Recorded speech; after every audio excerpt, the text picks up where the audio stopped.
What are you surprised isn't being worked on more? I love asking new colleagues this question. Figured I would open it here as well. What are you surprised isn't being worked on more? In-person social organizations. Social isolation is probably the biggest cause of unhappiness in advanced countries. Having a strong social network has lots of advantages, including providing better romantic and career opportunities, as well as improving physical and psychological health. Humans have a long history of dishing out lots of money to be parts of strong communities. Country clubs and fraternities have high fees.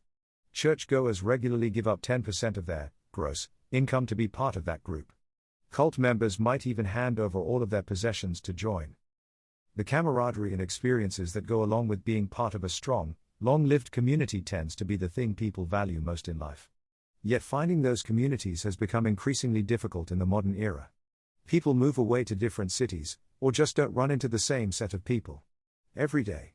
With the rise of remote work, social disconnection is only going to rise. I think there's a lot of room to create new social organizations with pretty minimal technology, and make a pretty profit from doing so. Humans are still human, they want those connections, they mostly just need an introduction.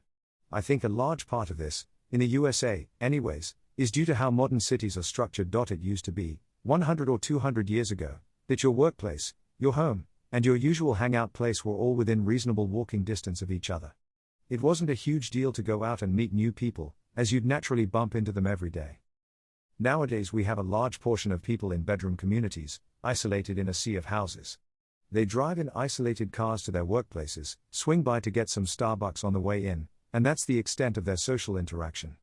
Apart from libraries and parks, there's not many places that you can regularly go and just hang out without spending money just to exist in that space. It's incredibly easy to go for weeks or months without any substantial social contact outside of work or your few neighbors.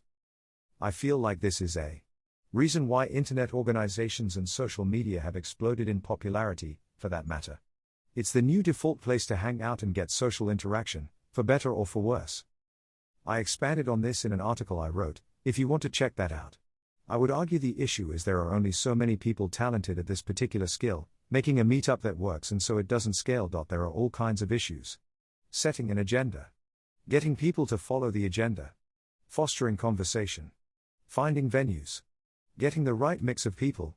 I've been to so many meetups where these kind of issues were not handled well. If you just want random people, you can go to a bar. If you want like people, it's much harder.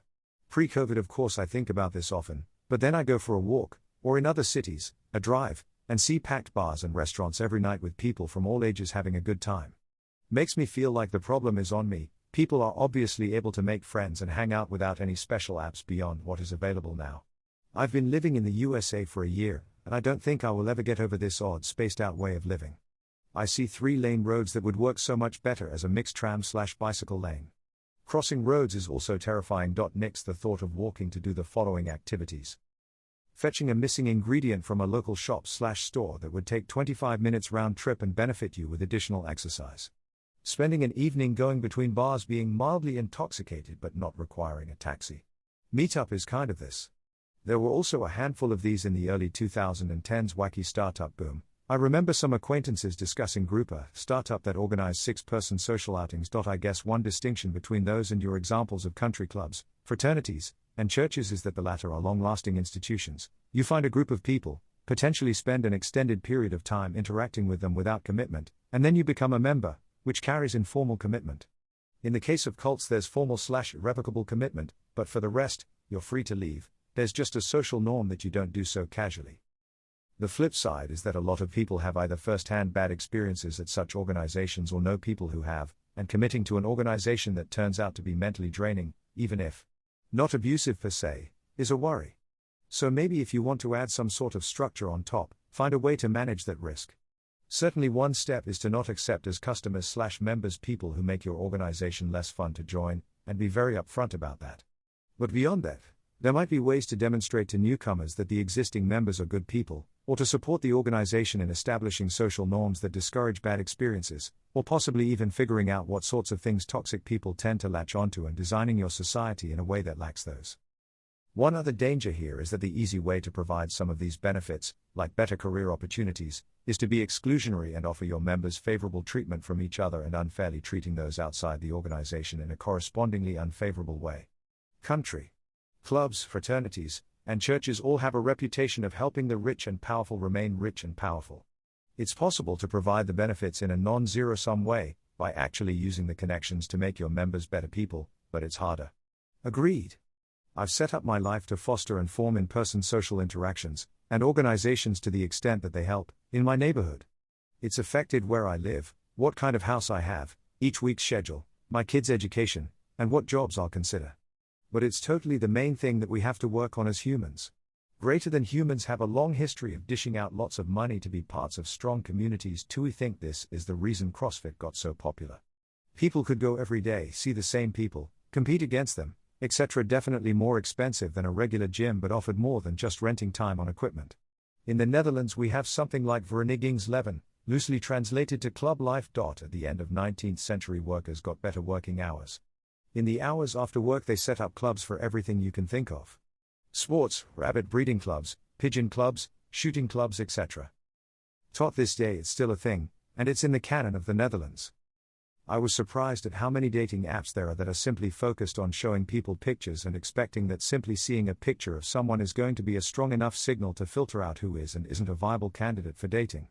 It's a tired argument to say it's superficial and shallow, but there are tons of people still doing dating apps like Tinder, Hinge, Bumble, etc. If you think about it more, I think this is a statement on just how much demand is out there, to meet new prospects, to put up with such a miserable experience. When I tried using these apps, I found myself trying to reverse engineer the algorithm to figure out exactly how it was ranking me and how to optimize my match rates.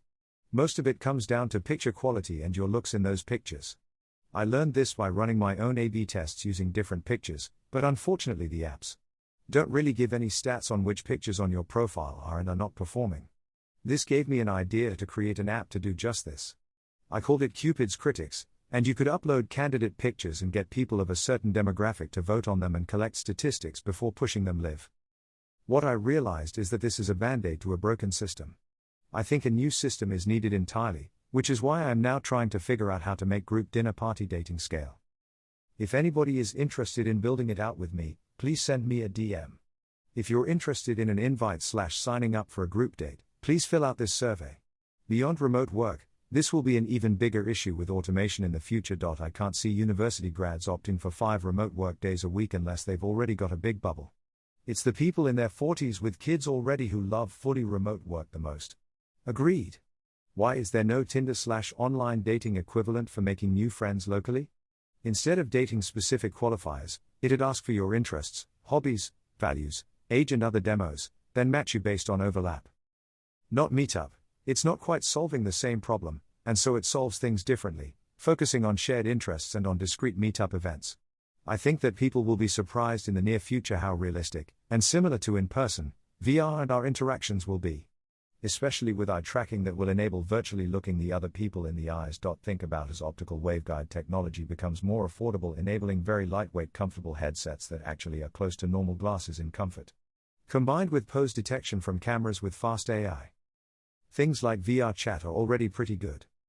And actually I think the potential to create perfectly tailored 3D workspaces in VR could make those spaces preferred in some cases over real ones. To me the biggest issue is the size and comfort of the headsets, and new technologies are coming to mass deployment in the next couple of years to address that. It is possible to build technical solutions that take the work and luck out of social organization by shouldering the heavy lifting, but then get out of the way once people meet IRL. The best tool for this right now is calendar and email. There's a lot of room for improvement. Please PM me if you're interested in a deeper discussion. I've thought a bit about what this tool might look like and how to get it off the ground. I believe this will be more important as the nature of work changes. In the short run, owing to more remote work as you say, and in the long run, owing to jobs themselves being increasingly automated away. Organizations surrounding particular interests do materialize as extensions of online enthusiasm. We see this for meetup groups, but this is still insufficient. What's missing is accessible infrastructure to facilitate new connections. For instance, there are today collaborative workspaces and makerspaces, or even university grounds. These can be a good spatial medium for meeting like-minded people. However, the cost of renting is a deterrent. So, that can be addressed in a myriad of ways. As a remote worker prior to COVID, I'd periodically hit the coffee shops, but this did not appear to be an appropriate medium for engaging others. We are going about things backwards, because it was all we could do. Create organizations surrounding particular subjects, then have people join in. In many cases, people are surfing around these groups as a means to an end. They don't care the slightest about the subject, but they need it as a medium to connect with others. Not only is this contrived, it can lead to friction between individuals who want to focus on the subject and others who want to go on tangents away from it. This problem disappears if you simply have a space where people can choose to mingle or focus on their projects. Historically, physical spaces like this were always important large communities. Now our socially acceptable avenues for engaging others we don't know include very loud pubs, just barely, sports complexes and the like. Meetup's been doing a good job at this for some time. I've made friends and I've known people who have made lifelong friends from it. I think it's hard to build a community around people who just want one, and it's more effective if it's based around a starting ground of an interest and better yet shared values. I think a lot of this does exist, it just isn't formalized. In-person socialization happens at a public place. If you go to the same public place the same time each week, odds are you'll find yourself as part of a casual community after a few months. Coffee shops are great for this. Game shops as well. Working on in-person social organizations, particularly starting new ones or restoring deteriorated ones, seems to require a good amount of personal charisma, ambition, social skills, organizational ability, and not desiring to simply make as much money as possible, plus a long-term focus on community health and success over your own personal gain. People with the first set of skills can make a lot of money in the marketplace. If you make a social organization instead of a unicorn, your exit would be being loved and respected, along with having your own friends and family growing up in a good community that maybe, eventually increases everyone's collective financial value instead of just your own. The UK appointed a Minister of Loneliness in 2018. Reality is the changing social dynamics of a population spending increasing amount of time on the internet and less inclined to do things in person, amplified by people choosing to have busier lives, is the direction we are currently heading in. We need top-down, government, and bottom-up, community, efforts to start real change that can gain momentum, network effects for the founder inclined. Working on experiments to chip away at this from the bottom up. Whole social clubs may have been on the decline for decades, there's been a pretty big growth in group fitness. CrossFit has been huge for over a decade and BJJ had really begun to explode, prior to COVID. I hit my 2-year mark in Jiu-Jitsu, right before the pandemic. While I still maintain contact with a few members, I really miss the camaraderie. I have no interest in returning to my office for work, but the moment it's safe for me and my family, I'll be restarting BJJ. And possibly reforming dormant bands I've played in. Wait, aren't all social media platforms with their rooms and groups not promoting the idea of finding like-minded strong communities? Sure, it's all digital and sometimes it leads to events happening in real. The moderators in these groups take their positions a bit too seriously sometimes. Greater than with the rise of remote work, social disconnection is only going to rise. No, it's going to drop. Think immigrants who can move from crowded cities back to their country or a place that feels more like home. Premium feeling laptops that aren't Apple machines. Yes, I get the economical barriers. I'm past caring. It is so incredibly frustrating to look outside the Apple ecosystem and feel like the entire PC industry is content to sell the bare minimum of quality, outside of gamer hardware, which looks obscene, but I get that it's subjective. It's a horrible business idea on the numbers and nobody would do this, but if some lunatic out there wants to blow the money, build and sell a laptop at whatever price point you want that. Supports Core, boot. Isn't a rebranded Clevo shell and has close enough fit and finish to a recent MacBook. Read, no. Plastic. Case. If there is ever the phrase panel lottery uttered about your machine, you've messed up. No logos, or throw them on the underside like purism. The screen has to be relatively close to the MacBook in brightness plus viewing angles. Give me an option for a glossy screen. Trackpad must be glass. You won't get close to the MVP trackpad on the first or second pass, but try. Go for some crazier vertical integration a la the M1. I don't care if it blocks upgrading certain parts, since I consider the industry to move fast enough that I won't want the machine anymore in 4 to 5 years. There is no need for touch of any kind, nor the ability to flip the screen or anything. Just make a damn laptop. Edit. High quality boutique feeling support. I don't need an Apple Store equivalent, but at least invest in this. I get why Apple can do all of the above. I would pay literally twice what I pay Apple for a competing product. Currently, every laptop that I try feels like stepping back a few years. The upcoming Purism Librem 14, in terms of images, feels like it could _feel_close, but I'm not impressed with their other products, so I'll believe it when I see it. I remain shocked that System 76 hasn't bothered with this. End my rant about this industry, I guess. I found the Surface Book had a wonderful premium feel. I went into the shop with a list of specs in mind, and Microsoft was the last manufacturer I'd imagine going with, but it's a powerful machine and also just a beautiful object. Metal case, relatively subtle/classy logo, absolutely beautiful screen, nothing else was compromised for the sake of touch, clean baseline first-party OS. If you really want a premium feel from anyone but Apple and are willing to pay more than Apple prices for it, I'd very much recommend it. Related to this, I'm kind of shocked that there isn't a strong third option for OSs. We've got Windows and Mac OS, sure, but the Nix ecosystem is so fragmented and not as well supported as the other two that it's hard to justify switching. Like you pointed out, Mac feels premium because of the software/hardware tight coupling, and it just works. Windows is the same, but for reasons can feel less polished than Mac OS. I turned an old MacBook into a Linux box, and it's fine. It does what I need it to do, but it doesn't feel premium at all. I just wish I had really slick, solid, premium feeling alternatives. It seems to me that Microsoft or Facebook or someone with $1 bajillion could afford to do this and really make a dent in the space and give us more alternatives. I guess the demand just isn't there. Very sad. Most of these points are just a matter of personal preference. I like Apple laptops, but they're not great in terms of repairability, extensibility, modularity and openness. There are some non-Apple laptops with much better displays. BTW, even Lenovo ships 500 nit displays and wide color gamut ones with some of their laptops nowadays. Dell and other manufacturers ship OLED display with some of their gaming laptops, which far outperform any Apple laptop display. Regarding aluminium versus hardened plastic, titanium, I'd say it's just a style question. I have never had any issues with my ThinkPads and they're way more resistant to scratching than Apple laptops. A poor colleague of mine badly scratched his new MacBook with his steel wristwatch only days after receiving it.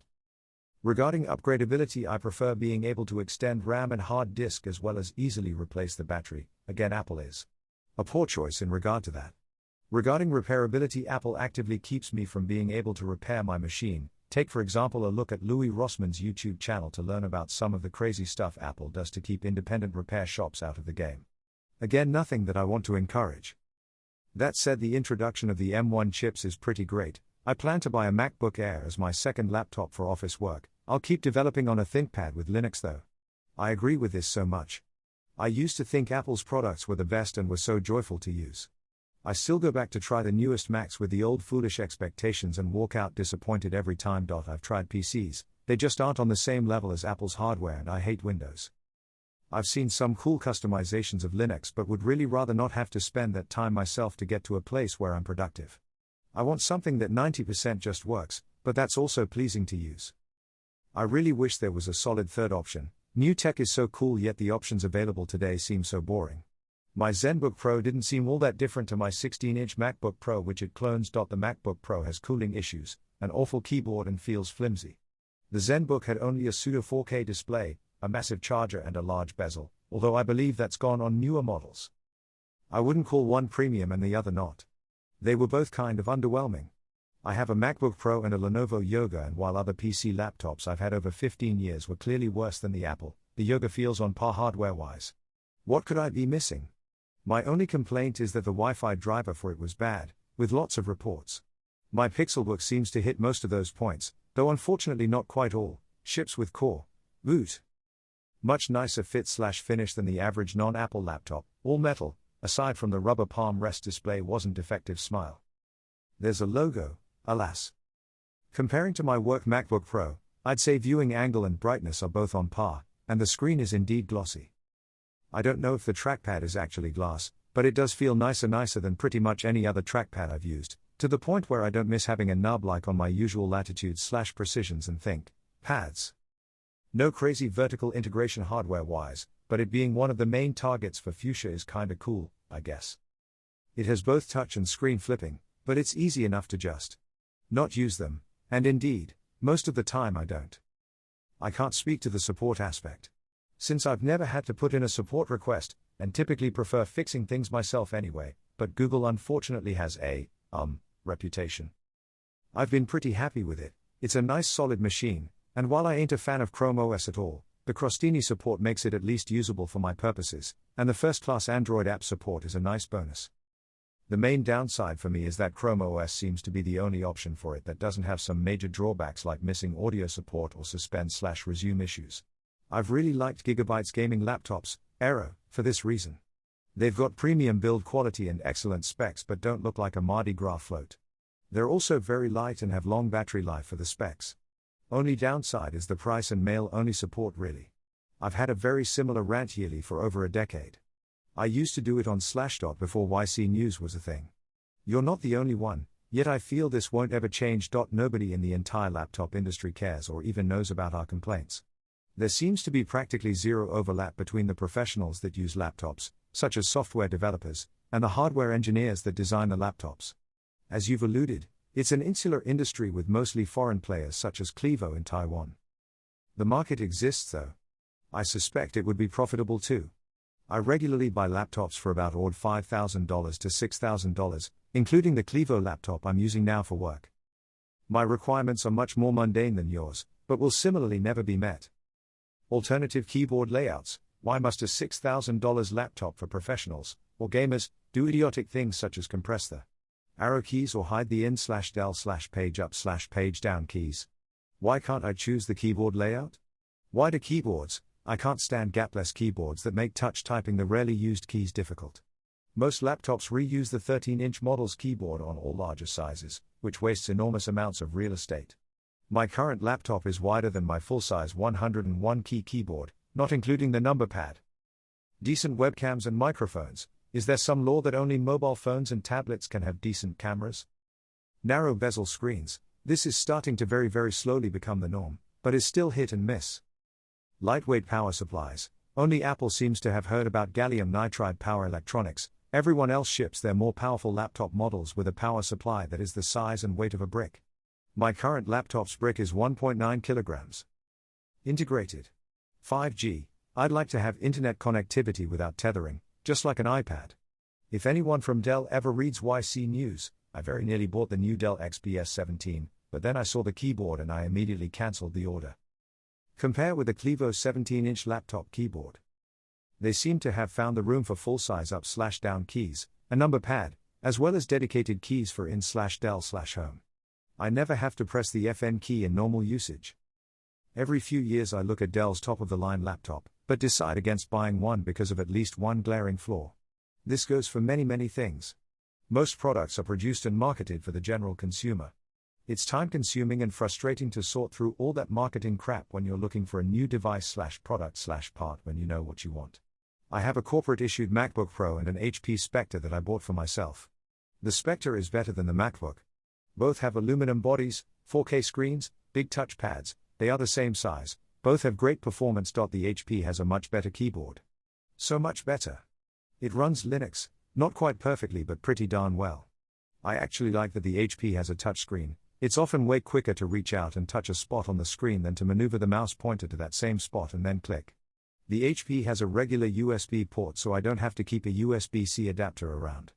The charger isn't a giant heavy wall wart that falls out of older outlets. It's a bunch of little things like that. I share this surprise. My guess is that, at this point, Apple has absorbed the vast majority of people who care about these things. And that is causing the other manufacturers not to care, because they have already lost the audience who does. I guess you can't out Apple. Apple has the culture and cultural force to sell you a laptop with ports you don't like or a weird keyboard. Part of buying an Apple product is being on a certain cutting design edge and being someone's beta tester. It's not a sharp edge and it's a very mature beta, but there's a sort of agreement you sign your name to when you buy a Mac. In the PC world, the consumer space is dominated by anti-design nerdy guys who demand every port imaginable, and for good reason, and the business end is similar with their own legacy demands. Big changes in any way, be it features or lack of, are frowned upon and mocked. No wireless, less space than a Nomad, lame. No one is going to win here because no one else can have Apple's market. The incentives to win on the PC side are just too different. And even then, you can just bootcamp Windows or Linux and buy the real Apple you want anyway.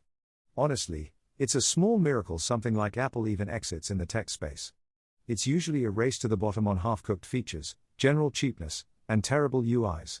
Somehow Apple broke free of that and never looked back. Standardized interchangeable packaging for consumer goods. Ever been to a bookstore in Japan? Practically every book is the same size. As a result, Bookshelves also are designed to be the right size to optimally fit books. This allows people to fit more books in small homes. It makes books easier to transport in book-sized boxes and book-sized bags too. You can get perfectly fitting reusable cloth covers to protect your library books. American bookstores are a war between publishers to stick out from the shelves as much as possible. There's not much that a bookshelf designer can do except guess and have adjustable, oversized shelving. That also describes the state of today's packaging.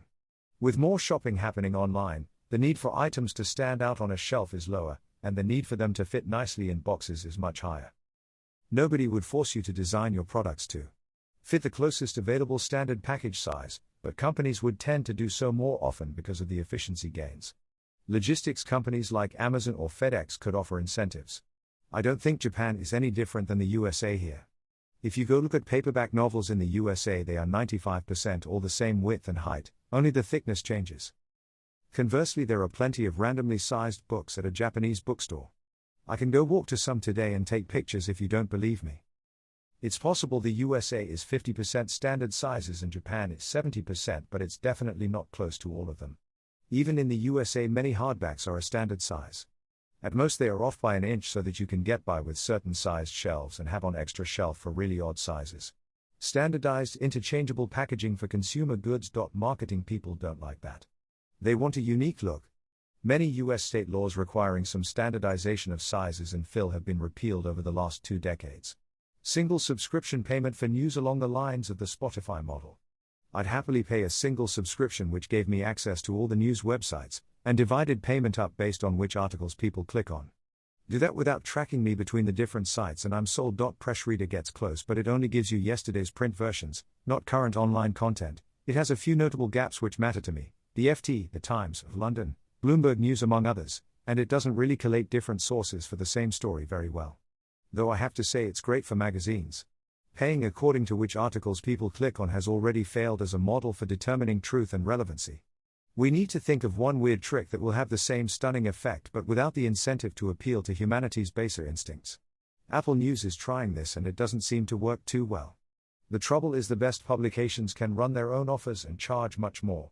FT and Bloomberg in particular tend to be corporate expenses. Apple News costs $120 a year. Basic digital FT is over $350. Premium digital even more. For news? I want an OS and browser integrate single payment system. I don't want to have to give my credit card details to everyone.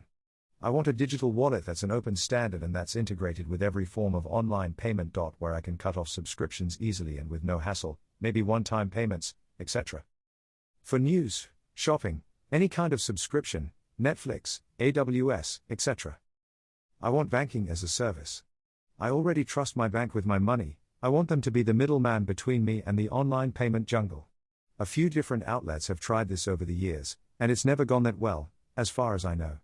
I think that was originally the model for TinyPass, which merged with Piano Media.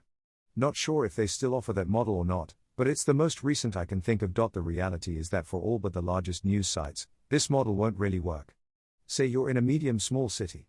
Even in your best-case scenario of like 50% of the population reading your site, you'd still only likely get such a small sum per article, 10-20k page views, maybe? That you'd still have to supplement revenue with advertising and other revenue streams. And now you're back where you started. I love the idea, but I just struggle to see it happen at scale. I'll check it out. Personally, I'm in for slow news, a weekly/monthly reader like The Economist, CS Monitor, New Yorker, etc. I don't actually want to read news every day, and I think that would be maddening. I catch a glimpse of headlines from aggregators at most. LaTeX. We have Microsoft Office. Then we have its lacking competitors. There's also InDesign for professional creatives. There's a huge gap for LaTeX to fill, or to potentially fill, but it's not happening. The other day I saw it described as a neckbeard knitting circle, not viable software. As a LaTeX fan, that hurt, but it's the truth. Over the past months, I had to collaborate with various different people across various different organizations. Everything in MS Word. I don't even hate MS Word, it's useful and its dominant position isn't entirely undeserved. But holy cow, was working together a gigantic pain in the behind. I really started to loathe it. Excel is far worse and did its part too. This was all with technical people. They could potentially grasp WYSIWYM approaches like LaTeX. Slap git and c/cd on top and you're where software developers have been 10 years ago. But my industry is still light years away. Part of it is how Word just works. But it takes 5 seconds of using it until it doesn't. If LaTeX was more modern and also approachable, very ugly syntax/language could learn from Markdown here, technical folk could ditch Word and really upgrade their workflows. I'm sick of Word templates from 2004. As somebody who deals with converting documents a lot on a professional level, I say, LaTeX is a dead end.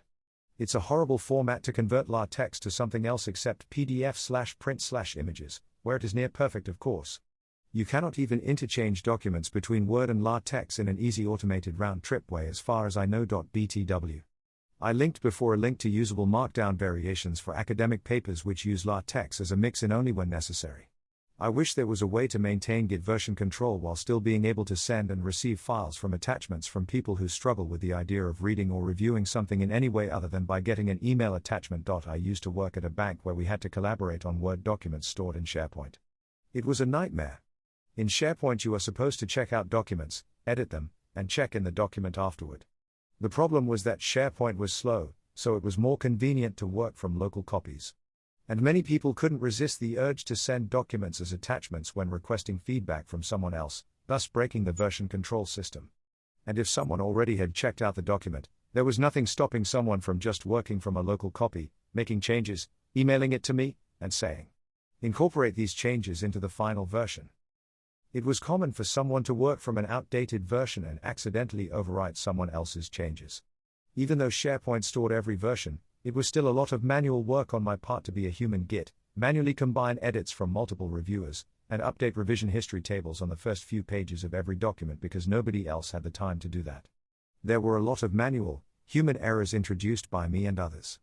Partly because sometimes people would make minor changes without updating the version of the document, and then you'd have no idea that you were looking at an older version. I use Git for Docs version control now, and sometimes I think of ways to make documentation controlled by Git while still making it user-friendly for non-technical people to contribute to it. What if you could send someone a file as an attachment? They could edit it locally, perhaps in Markdown or similar, with a text editor that has a Markdown preview, then open it in a special text editor, let them click a button that would make a pull request for them without them having to understand anything about Git. Maybe the special text editor would also notify them as soon as the doc became outdated. And if even that was too hard, maybe they could save changes, return it to the sender as an email attachment, then the recipient could quickly make a pull request. It would be glorious. The company I work for recently settled on Office for document management, and I agree with you. The collaboration part of Office seems to be in its infancy. I was thinking about LaTeX and if it could solve a problem for us, and in my search I came across this. Not just LaTeX, Groff gets no love even though it can deliver nice output. The syntax is even more arcane, but on the other hand it doesn't need GBs to install. ASCII Doctor is a good modern proposition that can handle more than Markdown can, but it's not without shortcomings. Unfortunately Markdown, ASCII Doc, RSD and friends have been focusing too much on publishing to the web. Conversion to PDF is mostly over HTML, in some cases by firing Chromium in the background, and the results are not as great. It is difficult to compete with Word for non-technical people, if the alternative is to install and learn multiple tools, configure a dev environment and set up build toolchains. Hey guys, this is the Rogue YouTuber here. I recently had a big change in my life. I had a baby daughter. Here she is.